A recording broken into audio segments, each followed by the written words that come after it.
Go Browns. Quincy leaves us with those two words. We'll try to build on that. Hey, Fred, how you doing? Doing great, It's good to despite. it's good to hear. Good to hear that you're doing great. Tell you what, it's Monday. It's 8 o'clock. It's time for OBR Weekly. Welcome. Come on in. If you've been hanging out with Quincy, Quincy did a great job as always. Love seeing those film breakdowns he does. Fred and I are going to take your questions. That's what we do.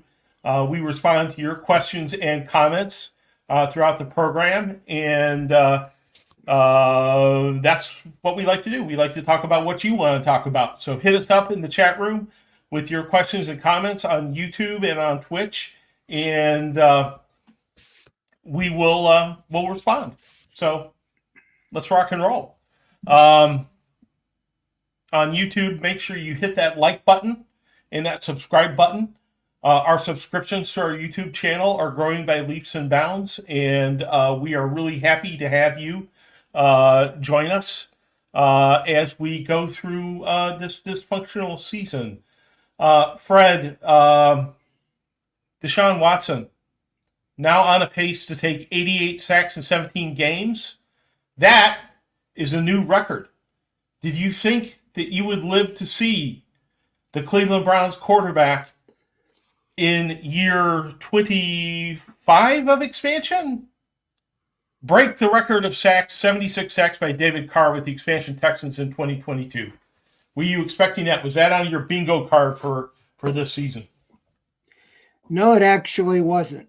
And I've seen a lot of things, and he's on pace. And doesn't mean he's there yet, but yeah, it's one of the things about the NFL, professional sports, that you just can't. Once you think you got it figured out, you don't. And it's on this thing. The Browns, they have a good year, a playoff year. It seems like the next year they have a down year, or two down years, and right now that's what it seems like for this year for sure. And it's just hard to figure out. It's as far as I made some suggestions in the off season. I have a popular thing on things they should do to get back to the playoffs. Last year they did them all. They made the playoffs, had a great year, 11-6. I kind of did it this year. They did most of what I suggested, which wasn't a lot other than bringing back guys.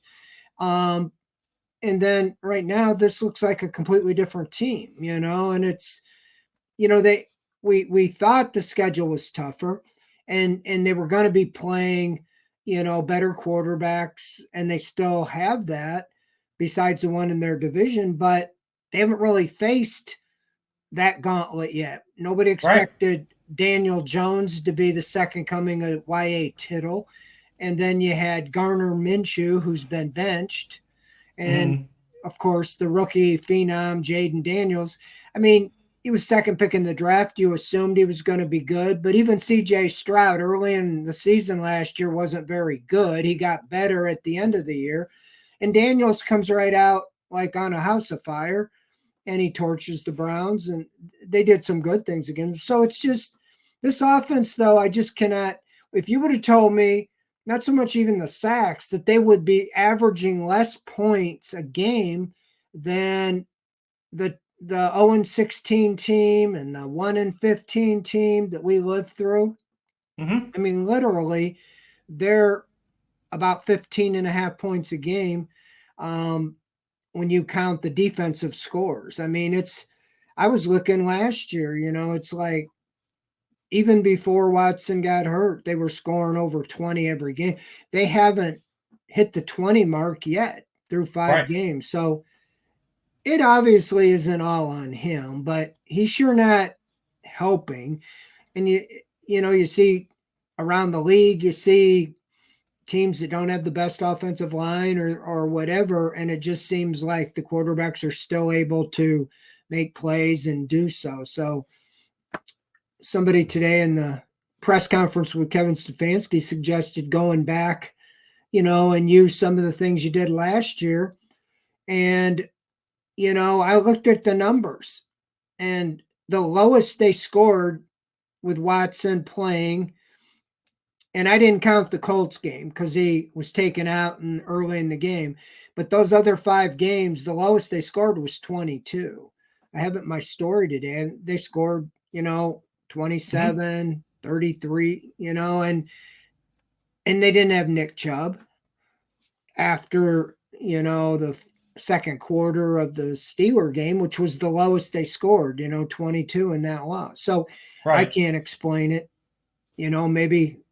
Maybe people out there we're talking with can explain it, but it's and you don't get it, it's not reassuring to get answers from the coach. This is very similar to the 7 and 10 year or the 8 and 9 year with Baker Mayfield being injured, is that every week he said, well, we got to get it fixed. Well, we got to get it fixed, and they never really did. And we're hearing that now in the third, fourth, fifth games of the season already. So Right. you'd like to have some definitive answers, but I feel a little bad that the coach, I don't know if they really know what the answers are at this point. Yeah. I mean, they had a shot at going over 20 against the Raiders, but, the ball bouncing off Cooper's chest and the ticky-tack call on Harris, that's the closest that they've really gotten. And Watson arguably had a pretty good game against the Raiders, and they still couldn't get over 20 points. And then last week, of course, forget about it. In addition to that pace for 88 sacks, he's also on pace to lose 524 yards in those sacks, also breaking a record. Now, that's partially on the O-line, partially on the quarterback. But to get to that level, you have to have horrendous play by both. Now, that record by David Carr back in 2002, I remember talking about that a lot at the time because people after that sort of suggested the Browns in their desperate search for a quarterback should go out and look for David Carr and, bring David Carr in. And I was saying, no, you don't bring David Carr in because David Carr is irretrievably broken by what happened to him down in Texas by taking all those sacks. He has learned horrible habits already because of, getting abused behind that line so bad that he'll be impossible to teach again. Do you think that might already be happening to Deshaun Watson? That he's Well, it also comes to my already mind, adapted? it comes to my mind, Tim Couch, they took him with the expansion, first guy overall. I thought he was going to be a good quarterback. He was just beaten up. He was pounding, might not have set records, but he took a beating physically. I heard a little bit of what Quincy said, and I kind of agree. I don't think the Browns had any way of knowing, that the mental toll that the lawsuits and everything, was taken on him. I don't know if it's necessarily he didn't play in 21 and then he only played, 5-6 games the last 2 years. It's just hard for me to believe and even fault the Browns on the football side of things that a guy 26, 27, 28 years old would totally lose it. I really thought like them, they were going to have a quarterback for 10 years, into at least his mid 30s. He isn't a traditionally relying on the run. He did run at will.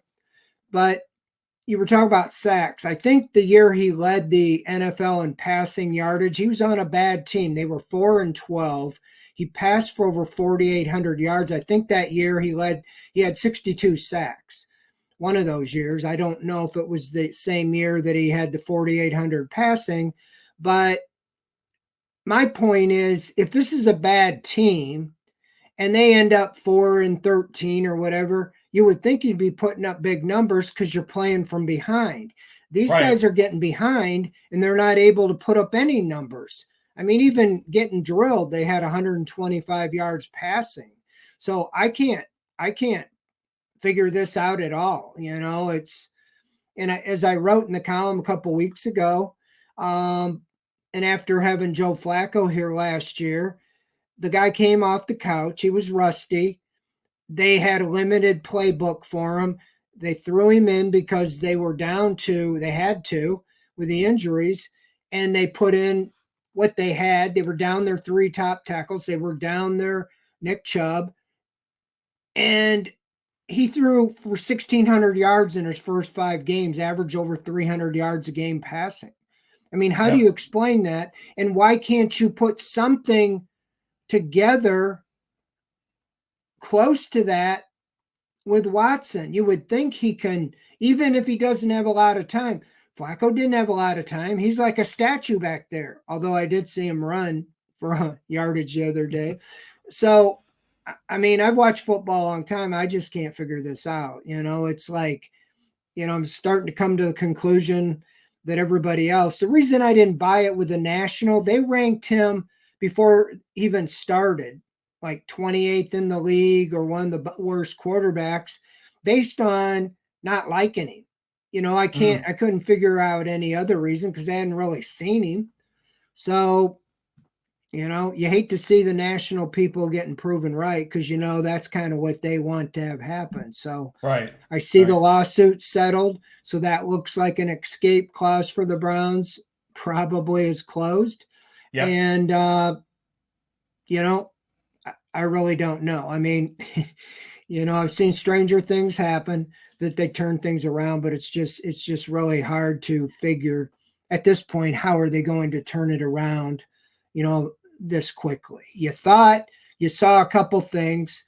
And even last year, like I said, in the third game, he put up 27 points, could have had 34 against the Titans, and he was hurt.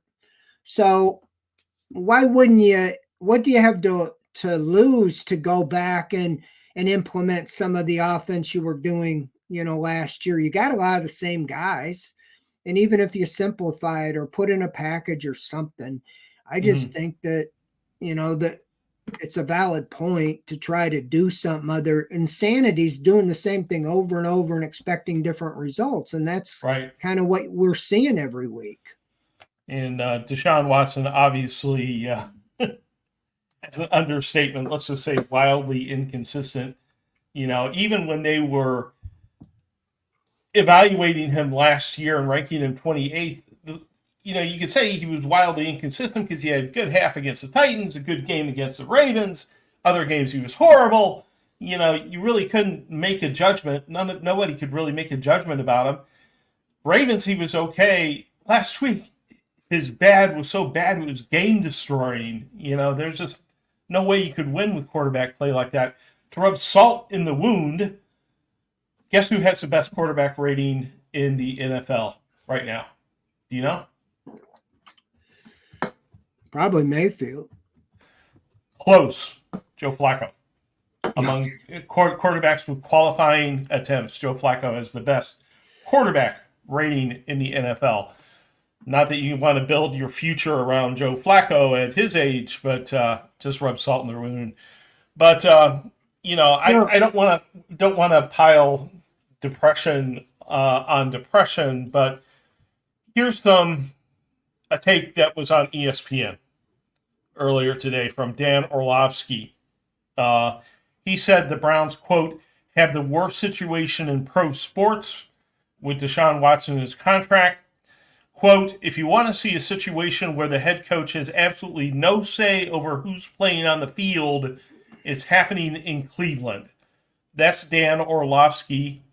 Stefanski said today that it's his decision about the quarterback, but that he talks to Andrew Berry. And, of course, he dodged a question about the owner's role. He said he doesn't want to talk about, that sort of thing. Fred, are you buying that hot take at all? That it's Jimmy Haslam pulling the strings behind the scenes here, or do we just not know enough? Oh, I think it is Stefanski's call. I think that they talk about everything as a group. I mean, Jimmy Haslam's out at practice every day. I see him. I talk with him. And I think he's very involved, but I don't think he's calling the shots. I mean, he has a lot of confidence in these guys. And I agree with Quincy. I think they brought the move potentially with Watson to him because he had to bankroll it. He wants to win. And I don't care what you say, when you look around the NFL, what's the difference in Washington? They're a downtrodden franchise, and all of a sudden they get a quarterback, and boom, everybody's excited. They're 4-1. I mean, around the league, it's all about the quarterback. And I've said all along, back to Baker Mayfield. I mean, I thought he was a starting caliber NFL quarterback. I thought he was an average to above average quarterback. But the way he's playing now is not the way he played consistently with the Browns. He's matured, and I think partly he wrote his ticket out of town when he said he was getting surgery before he told the team. And he said he wasn't playing in that last game. They never said anything publicly, but I know that grinds the gears, in that situation. And then instead of waiting for the situation to play out, as soon as he heard that they were talking about trying to get Watson, he asked to be traded. And so, it was over. So they knew they needed to get an elite quarterback. They thought they were getting a much better quarterback than Baker Mayfield, and they didn't. And so now you move on from Watson. What do? Oh, I've been doing this 30 years. You've been hoping and getting, since the team came back, to find the quarterback. And you thought, in fact, you spent 2 years going 1-31 so you can get the first pick in the draft, and you did. And you took Baker Mayfield. You could have had Josh Allen, okay? Most people, or even Lamar Jackson, for as far as that goes, but most people had, Darnold or Mayfield, ahead. But that's not on the fans or people watching. It's on the guys that are getting paid millions of dollars to make those decisions, and he took Baker Mayfield. Okay? So you get Josh Allen, it's a different situation.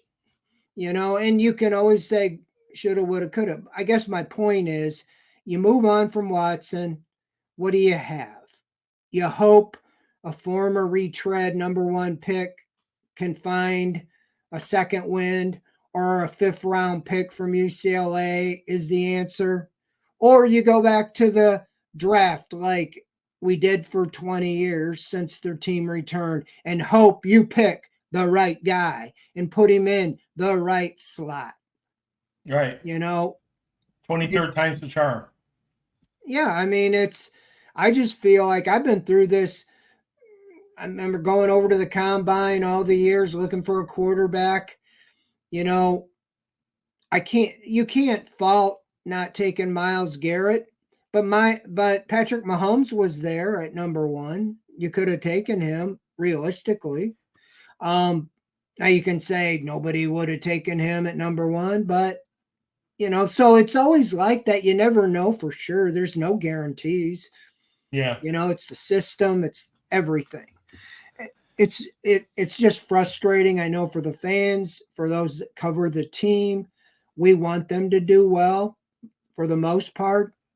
I'm speaking for my colleagues. And because if they're successful, people are interested in reading and watching what we have to say. When they're not, everybody's more interested in the draft and the experts in the offseason and so forth. So, right. I mean, it is frustrating when you spend as much time around these guys as we do. You get to know them. I'm not the judger of talent, but it sure seems to me that this roster is one of the best rosters in the NFL. Maybe everybody, overblown it, but I don't think so. That's where it goes back to the quarterback. It's to the quarterback to elevate the rest of the team. And so far he just hasn't done it. He's had a spot here or there. And if I knew what was the reason, I'd be running the team, not the guys that are. Right. Exactly. So, with regard to Haslam, we had an interesting comment. Let me roll back to it here. This is from Pepe, and Pepe has some strong opinions. He says, y'all can't be serious.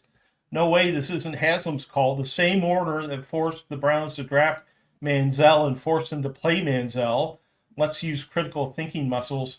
I am not going to dispute the notion that Haslam may have forced them to draft Manziel, but I quite honestly think that Haslam has reacted to the criticism that he got for being too involved in this team and like pulling the trigger on Chudzinski after 1 year, firing a coach and the GM after 1 year and, being too involved and not knowing what he's doing, and that he sort of wants stability and sort of is laying off a little bit and doesn't have his fingers in the pie as much as he used to. That's just my take, Pepe. I might be wrong. I don't think any of us really know the inner workings of, whether, he's on the phone with Stefanski saying, you got to play Watson. I got to get my money's worth or not. I haven't seen that revealed in any media outlet so far. I just have my suspicions. No, he learned his lesson. He feels like, early on getting involved and he wants to win so bad. That's why they gave Stefanski and Barry extensions, because they really liked the direction the team was going, stability for once and people you could trust and count. And I'll just say this about Kevin Stefanski, whether you like it or not, he is very slow to pull the trigger on decisions. All you have to do is look at the year. In the second game, Baker Mayfield tried to make a tackle on an interception and dislocated his shoulder or separated it. And they had Case Keenum, who Stefanski handpicked him to come and be the backup. They paid him $7 million because Keenum played so well when Sam Bradford went down. Stefanski was the offensive coordinator. They went to the NFC Championship game, and you had a no question Baker Mayfield was injured. And week after week, we saw him struggling, and you had Case Keenum at practice every day, and Stefanski said, we're staying with Baker. He watched him every day in practice. I don't think he said, I think Case is better, but I'm going to play Baker, or I'm going to play Baker because Jimmy Haslam's telling me I have to play him. He's trying to win games, because at that time, he doesn't win, he can get fired.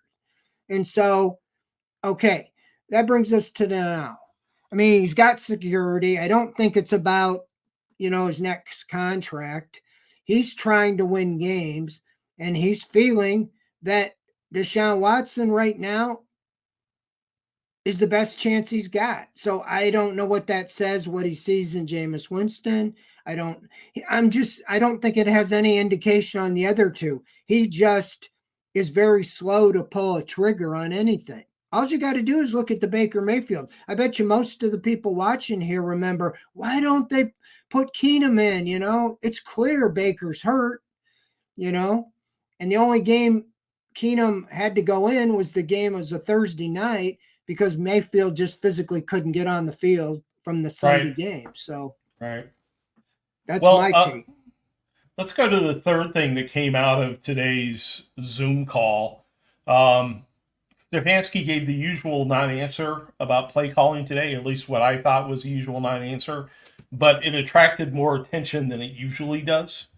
The quote here is from Stefanski is, I think there's a bunch of different things we want to look at and see how we're doing from an operations standpoint on offense. I think Ken's been an outstanding partner in all of this. So those are the type of things that I will always look at, which is about as non-committal as you could get. But there were a lot of stories that the Browns are going to look at play calling.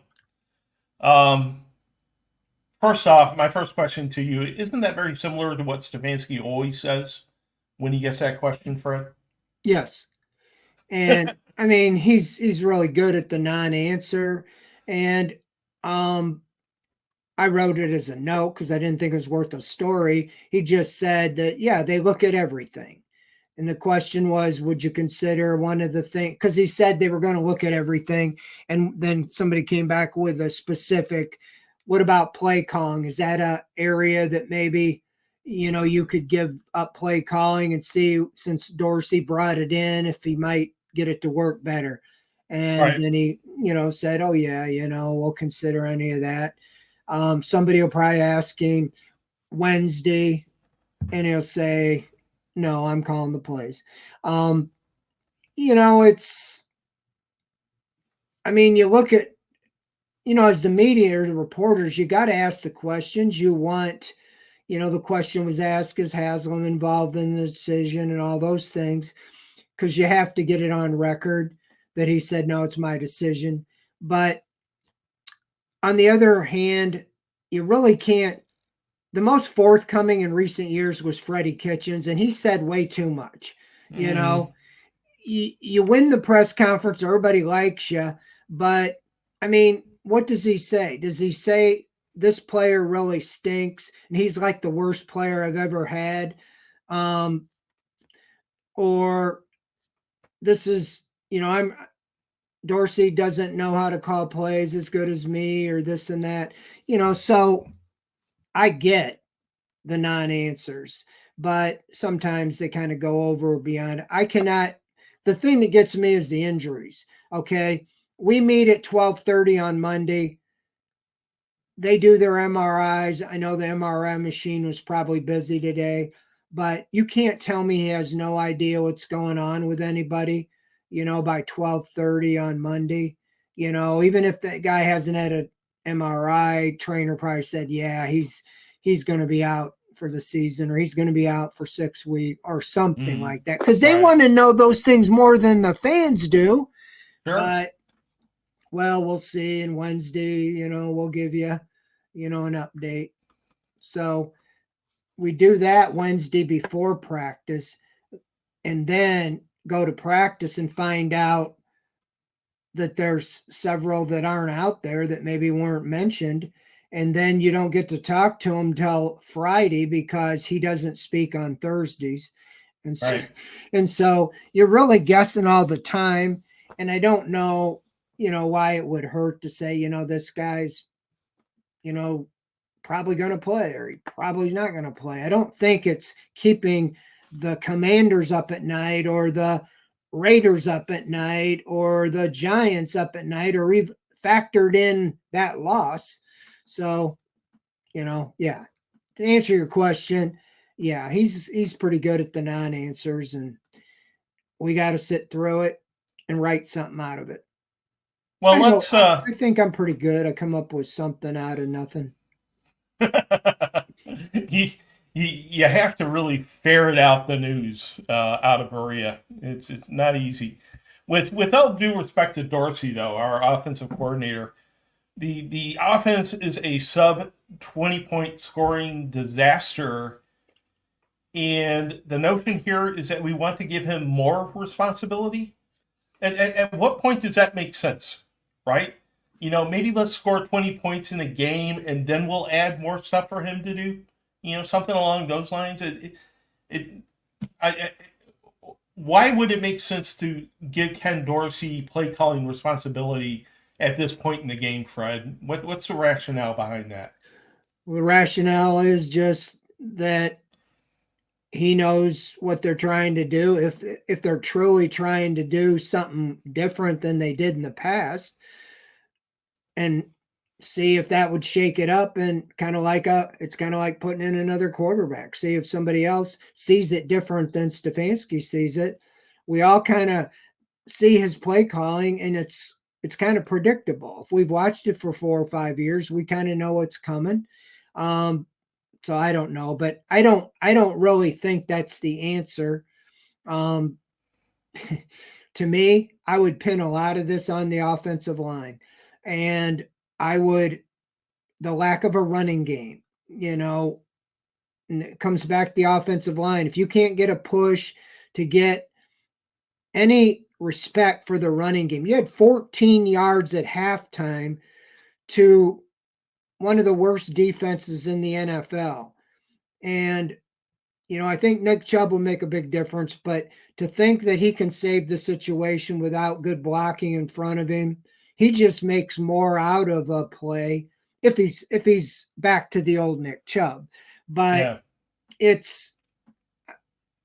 I do think Watson's shell-shocked. I mean, as far as he doesn't stand in there, and that's where I said last week, I said a couple weeks ago, and it seemed like they were catching on with the Raiders game. just make up your mind, even if it's a one read. Okay, I'm throwing to Cooper, a 5-yard slant, hut, boom. Just have one or two, quick options decided and look right there and get it right to them before they can knock you down, before they can rush. But it seems like he gets in the pocket, steps back, and then takes off kind of scrambling around and is not able to get away from him like he used to. And so I just think that at this point, you just got to solidify a handful of things, just like you do with a new quarterback, in an injury.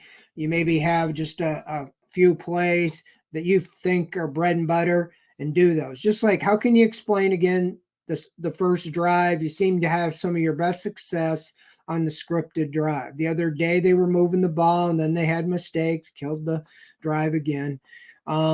So yeah, I think just that, when you talk to Stefanski like we did, like I said, it's troubling because you can almost see he's searching for answers. When you keep saying it's on me, well, how's it on you? I know he's just trying to deflect and protect his players, but Right. I guess once in a while you'd like to call somebody out by benching them and say, that guy cost us the game. He's not going to start this week. We're going to try somebody else.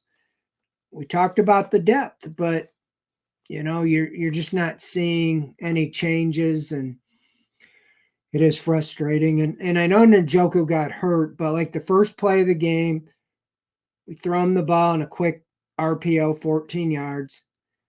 He never got the ball again the rest of the game.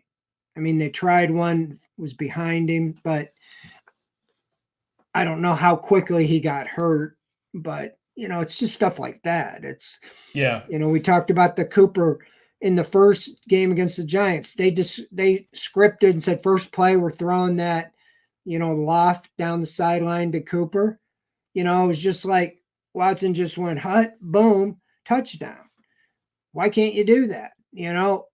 It's just a one-step drop and you're right where you're going to it. Throw it up for your guy to make the play. So I don't know. Maybe it's too simple. Going back to, a point that you were making about benching players, right?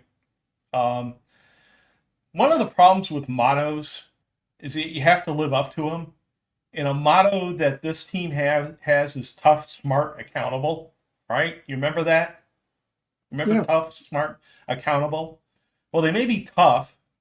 You can debate whether or not they're smart, but they sure as hell aren't accountable, right? I mean, who's held accountable on this team for bad play? Well, yeah. I don't see it. Ken Dorsey brought that up, or he used tough, smart, and accountable in his press conference last Thursday. And that was the first time I've heard it in a long time because Andrew Berry hadn't been saying as much about that, especially with the Mike Hall thing and, and some of the other things. And since Watson joined the team. But yeah, I mean, that's my point. In most of the private sector, you don't do your job, you get fired or get replaced. The only way you get away with that's in the government. You get promoted, sometimes if you're inept. But that's my 2 cents there.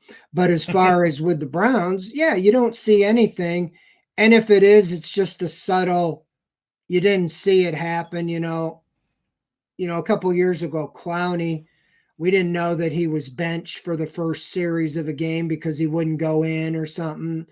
It's always done in private. And sometimes I think, you need to call him out a little bit, saying, you talk about accountability. You cost us a touchdown or you cost us, a big play there. You're going to sit out. We're going to see if the guy we put in for you can do that. And again, a lot of criticism for Haslam, but he's spending a lot of money on these guys, and it's hard to it's hard for a coach, even though he's getting paid handsomely, to yell and scream at a guy making 10 to 15 million. The Browns have more of those than any other team. Right. Last I checked. And all things being equal, you know, sometimes that works against you. Yeah, I would think so. Story in The Athletic today, a conveniently unnamed, going back to Ken Dorsey, conveniently unnamed NFL exec said, quote, I don't know what they are doing. No offensive, no identity. He didn't say offensive, but no identity. I think he was talking about the offense. Maybe it is Chubb not being there.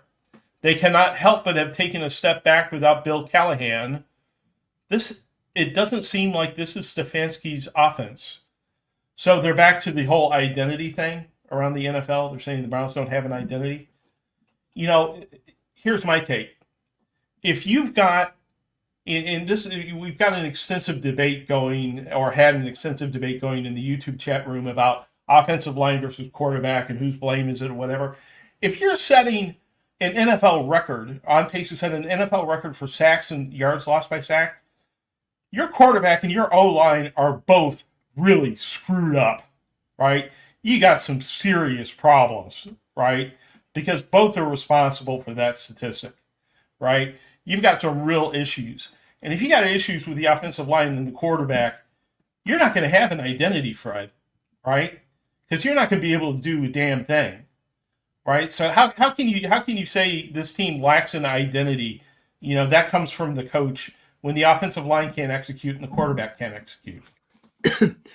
Well, I wrote a story and I talked about it for 3 weeks now that they don't have an identity. And I really still don't know what they're trying to do, but I do think it goes back to like in 1999 when I watched Tim Couch. As soon as they said Hut, they were pounding him. You know, Watson can't get any, and part of it's because they can't run the ball, and so they're just going at him. And even if the receivers are open, he doesn't have time to find them. So that's where we saw a little bit against Jacksonville where he had an extra tight end or two, and they called it jumbo, and they were successful. But it seems like they've not been as successful. Part of it is you lost Wyatt Teller, and Zach Zinner, who's replacing him, might have been good as an extra offensive line, but he's still a rookie, and he's struggling. And so, you know, whatever it is, yeah, that's about it. 3 and out. The one thing I forgot earlier, a point I made about Haslam and Watson, he's got to pay him the money whether he plays or not. And that's a foregone conclusion. So that's where Stefanski, can play whoever he wants. And it doesn't mean it has to be a long-term thing. You put in Winston or you put in DTR, see how it goes, see if it gives you a jump start. And if things don't go well, you can go back to Watson. Maybe that could be a jump that gets him going. Who knows? I doubt it. But they're paying the money regardless. And Jimmy Haslam is paid a lot of money for players that aren't here in allowing Barry to go out and get players that maybe didn't work out in free agency and so forth. So money is not the issue. They're going to pay it regardless. But the identity issue really, it's the Callahan factor with the offensive line is a big issue, I think. And not having, Nick Chubb healthy is a big issue too. I mean, because teams don't fear the running game. And, I hate to put that pressure on because you don't know what you're getting when he comes back. And you can't expect him to be the savior. But if you had the Nick Chubb of old back there, that's a different threat that he can break for a touchdown any play, and it's going to keep teams honest. And that's where, I'd like to be able to see what happens when he gets back in there, if and when Jack Conklin ever gets back on the field. He hasn't played yet either. And now we don't know if Njoku's going to be out extended time or what. But yeah, you just wish you had identity. It was obvious the first few years with Stefanski and Callahan. I would think they can find what they feel works with the group they have and try to implement something. Right. I just think, lacking an identity sometimes is translated to our guys are getting their butts kicked, Yep. because you can't have an identity if you're just getting pushed around on the field. At any rate, we're about to go into answering some questions. We got a lot of good questions, especially from early on in the show. But first, I want to talk about our friends at Core Home Fitness, who sponsor this program, as well as the pre and post game shows, as well as the Newswire. They are awesome for doing that. They also have awesome products, particularly their adjustable dumbbells, which are the best on the market. No competition. Don't take it from me. Take it from Men's Health. Take it from the New York Times. Take it from Best Buy. They are the best that are on the market. They make the stands for them. They make the Glute Drive Plus. They make the Fight Master. They make all kinds of tools that you can bring home, put in your basement, put in your garage, heck, put them in the living room if your wife will put up with it. Whatever you want to do, bring the gym home, crush your goals. Don't schlep out to, Planet Fitness or whatever gimmicky gym that's advertising on TV. Bring the gym home. Check out corehomefitness.com for the ultimate in-home fitness equipment. They sponsor the Lift in the Newswire, the sole source of positive, uplifting news in the Newswire these days. They sponsor the OBR. They rock. corehomefitness.com. Check them out. And we will check out the questions that you offered to us early on in the broadcast. So let's jump into these here, Fred. First question. Fumble13 asks us, what do you say, guys? Go big and ground and pound like 1985. I don't know if we can do that. Do we have the offensive players to do that, Fred? Well, got some big players. Yeah, I mean, as far as, like I said, the most I've seen in the running game was in the second week, against Jacksonville. They brought in the extra tight end, extra lineman, and they moved the ball pretty well on the ground. And the team then had to load up to stop it, and you had the opportunities in the passing game. So I'm just all these coaches, they're spending 20 hours a day looking at film and doing what we're talking about.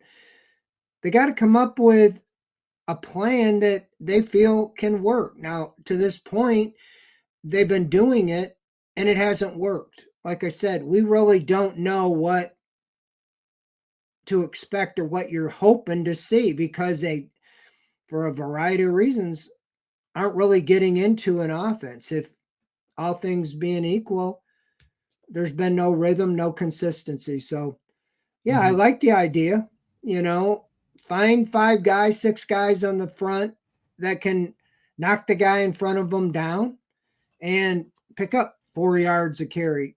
Last I checked in my math, if you can get 4 yards a carry, you're going to get a first down on third down and keep the ball moving. And, when I watched the game the other day, well, actually, I had a power outage. I didn't go to Washington, thank goodness, but I had a power outage and missed it, went out halftime. So I missed a good chunk of it. But in seeing replays, a microcosm was that first series in the third quarter. They come out on defense down 24-3. JOK makes a strip. They get the ball on the Washington 30 on right off the bat. And if you're ever going to have a chance, that's when to get back in the game. And I think they had 2 quick passes to Cooper, 9 and 16 yards. They're down to the 2-yard line, first and goal. And I think Foreman ran it in, or they called the false start before the play. But anyway, it's first and goal from the 7. Sack. Then you have Jerry Jeudy drop a ball right in his hands. And then you have fourth down, 12 men in the huddle, and a disaster. They have to kick a field goal. That is what I have. That is a microcosm of the season on offense. Yeah. Sure every is. time you have a chance, you do something wrong to kill yourself. And that false start was the epitome of it. Now, they should have been able to overcome that, but that still killed you. And they've done that every game. You can pick out something like that. And so, until they eliminate, right now they have no room for error. And I don't know if they'd have been able to come back anyway, but it'd been 24-10, and you would have had momentum going, and you would have had an offense that just got on the field, went right in, and scored. So Right. Next question is from Gregory H. Would you let Deshaun Watson play past week 8 if it was your choice? I have an opinion on this. Do you have an opinion on this, Fred?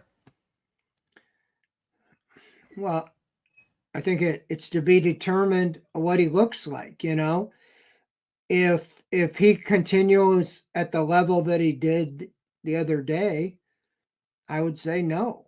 But if he plays like he did in a couple of them previous games, that I know his stats are way at the bottom, but I think all things being equal, he's now played like one season with the Browns. I think he's played, 16 games or Mm-hmm. 17 games if you count the one game that he against Indianapolis, which he only played a couple plays. So I think he needs to play a little more, especially with the situation. But what I would do is I would hold him accountable and replace him. You know, sit him down, see what Winston can do or Dorian Thompson Robinson. You have them on the team for a reason. You had them on the reason as insurance and because of what happened last year. But yeah, I think if you get to mid-season and you're out of it, if you're 1-8 at the bye or you're 2-7, you know, then I think you're toast. I'm I'm in the minority. I know the stats are way down, Mm-hmm. but you have the division in front of you. And with the Steelers losing last night, you're only 2 games behind anybody in the division, and you Mm-hmm. play them all twice. So I'm not saying they're gonna turn things completely around, but we've seen things in the NFL, where teams were able to get wins when you weren't thinking they were going to. So Right. if they get to that time mid season, I think it's 9 games. Then you have to make a decision. Do you start trading players and moving on from it? Watson's not somebody you can move on from. So it's Yeah. up to you if you want him to play the whole year and see if, maybe the last half of the season he starts playing similar to what he used to. It's so hard, the variables to figure out. Why is a guy that you saw was playing so well just completely lost his confidence or lost his skills? I don't think he lost his skill set. He might have lost a step running, but I'd like to see if he got some protection, what he could do. Is he just, Mm-hmm. if he's standing, because I watched him since Greenbrier both years, and he looks very accurate. I realize he's not getting hit in practice, but if he had the confidence that he's going to be able to stand in there and not run around, maybe he would be more accurate. That was what he was known for. He was like the all-time most accurate quarterback when the Browns acquired him with over 1,500 passes. I think he was like 71%. I would take that if he was just accurate, even if he couldn't run anymore. He could. So if he's accurate, you know, I would think it's still in there somewhere. He's just got to find it. Right. Right. Well, I have pretty strong feelings about this, but they're not all football related. If he was a CJ Stroud or Jaden Daniels right now, what they hoped that he was, I think, deal with the other things that Deshaun Watson, the price that we paid for him, the off field stuff, the people that he's chased away from Mm. being Browns fans. I could deal with some of that. I can't deal with this wildly inconsistent player that he's become, and I would not be playing him at this point in time. But that's not all football consideration for me, and I'm not a football expert. I don't pretend to be a football genius as to what's best on the field. Would I you just just see have what to sit out like the Houston did that entire 2021 season? Just pay him and he just stay home? I wouldn't cry myself to sleep if that was what was decided would happen. You know, I could cheer for Jameis Winston. I could cheer for Dorian Thompson Robinson. I'd like to see what we have in DTR, right? At 1-4, I don't think this team is going to climb back into the playoff chase. You know, Joe Flacco is not going to walk through that door and reel off 11 straight wins. You know, for this franchise at this point, I'd like to see him try something else. You know, at this point, and that's Yeah. the way I feel. Yeah, it'd be interesting because obviously in this business with fans, I don't know if those that walked away would come back. I don't know if they I don't came know back either. when Flacco came back, and it was fun. It was about one of the funnest runs I had been involved in. Mm-hmm. But I don't think I don't know if the closet Watson haters came back or not, because most of them were like, I'm done with this team. And they found other things to do, other Right. things to do on Sunday or cheer for and so forth. So, yeah, it's a dynamic that, right now, Browns fans are kind of stuck in the middle again, having to endure, you know, bad football. Yeah, exactly. Exactly. Well, let's go on to other topics. Well, unfortunately, this is another Watson topic. Drew in Brick City asked, "How does Watson settlement affect any suspension from the NFL?" I think it kind of nukes it, Drew, based on my understanding, because the witness was just paid very handsomely and will probably not talk to the NFL. Would be my estimation, but I'm no lawyer. Fred, Yeah, I know you're not a lawyer either. So, but I just read Mike Florio's account, and he's pretty dialed into the legal stuff. He's a lawyer, and he doesn't like the Browns. He doesn't like Watson, and I think he's the one that started. Tony Busby, the lawyer, talked to him, and you know, I think that was pretty obvious that if they were going to do a settlement, you couldn't talk to the NFL, and that's what the reports are. It's a confidential thing, settlement, and mm-hmm. if you can't talk to the witness, then there's nothing you can do.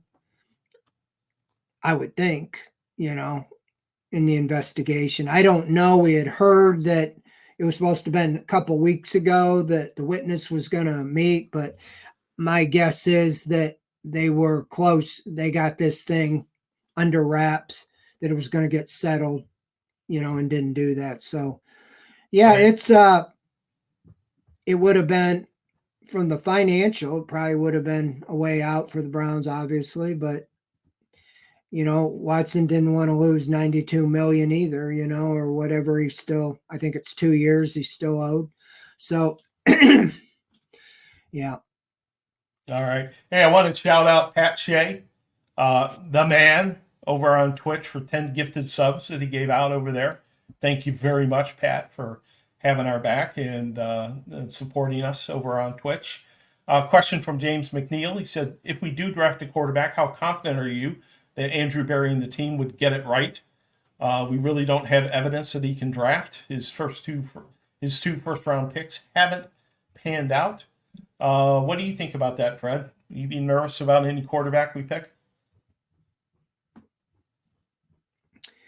Yeah, I'm not. Yeah, I'm not so sure. Especially, I don't know what I guess the first read was. There wasn't, the automatic, Hall of Fame. The Peyton Manning sure shot type guy. I don't know. I haven't studied it all. I've watched some games, but I don't know. I mean, I like Andrew Berry a lot and what he's done. That's the hidden thing in the Watson thing. You're without 3 first round picks that are on this team. and some second round picks that would be on this team. Not to mention the monies and all that. But most of the nucleus of this team was here before Barry got here. Myles Garrett was not a draft pick of Andrew Barry. Joe Batonia was not. Wyatt Teller was a trade by John Dorsey. And you go down the list. David Njoku was a draft choice before Barry. Watson was a trade. Most of the guys that he's brought in that are starters, he got in trades. I can evaluate, and I think you can too, if you know a guy, like I could have told you Amari Cooper's a good player when they traded, a 5th and 6th round pick and took on his salary.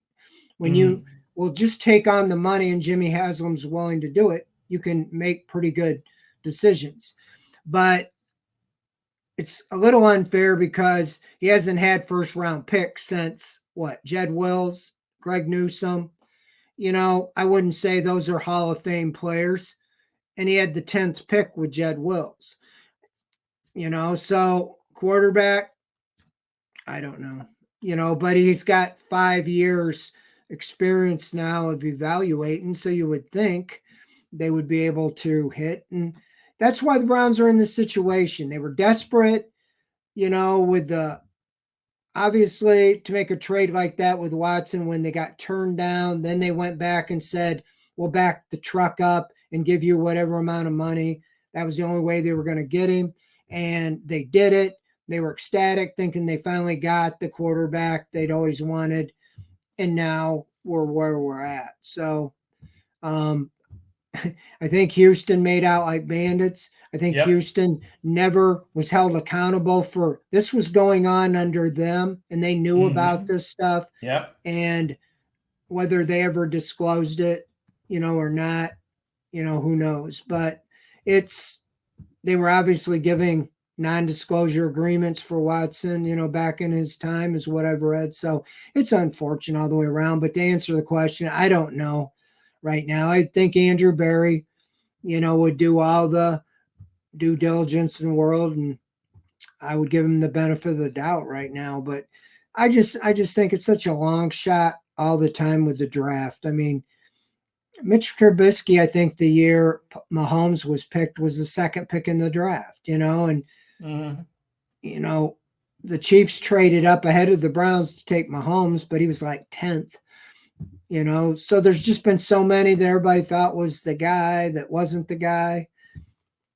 And you can't reach just because this draft class, if you have a pick, doesn't mean the guy's as good as maybe a guy the next year or the previous year. Just because you draft him number 2 overall doesn't mean he's CJ Stroud or he's Jaden Daniels. Right. Yeah, it's a crapshoot. No matter what, unless you're the Bengals and suck at the right time and draft Joe Burrow. Brian asks, any chances that Stefanski or Barry's job could be in jeopardy if they finish with something like 3 to 5 wins? That's a tough question, Brian. I think it really depends on, those 3 to 5 wins and how bad the losses are and all that. But I think that they're relatively safe.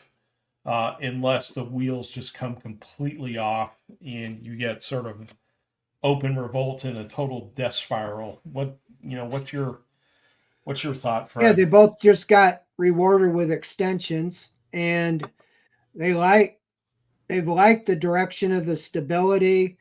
We've seen it at the OBR. There was no drama, no turnover, very little off-season news. And that's a stable franchise. But now the product, all the decisions have not been good decisions, at least through 5 games. Everything they thought, bringing it back, the same guys and so forth, really, really hasn't worked to this point. But I don't think their job's in jeopardy. I think that a lot of it is they feel, at least the decision makers, the ownership would be the quarterback's play. If the quarterback isn't going to be, if what they put everything into is the worst quarterback in the league among starters, then what do you expect you're going to have? If you've been on this, you heard me say they didn't need him to be an elite quarterback. They just needed him to be an average quarterback, and they could make the playoffs. I still think that. If he was 15th or 16th in the NFL, I think they would have won a couple more games, and I still think they make the playoffs. But to get to the Super Bowl, he's going to have to get to upper echelon, top 12 or better. And I don't see that. Even now, I don't see how he climbs back up. But if the second half of the season he were to play as one of the better quarterbacks in the NFL, that would at least give you hope for the next year, even if you don't make the playoffs. But if you're that bad and you only are going to win 3 games after 11, anything can happen. He fired Chudzinski after 1 year with 4 wins.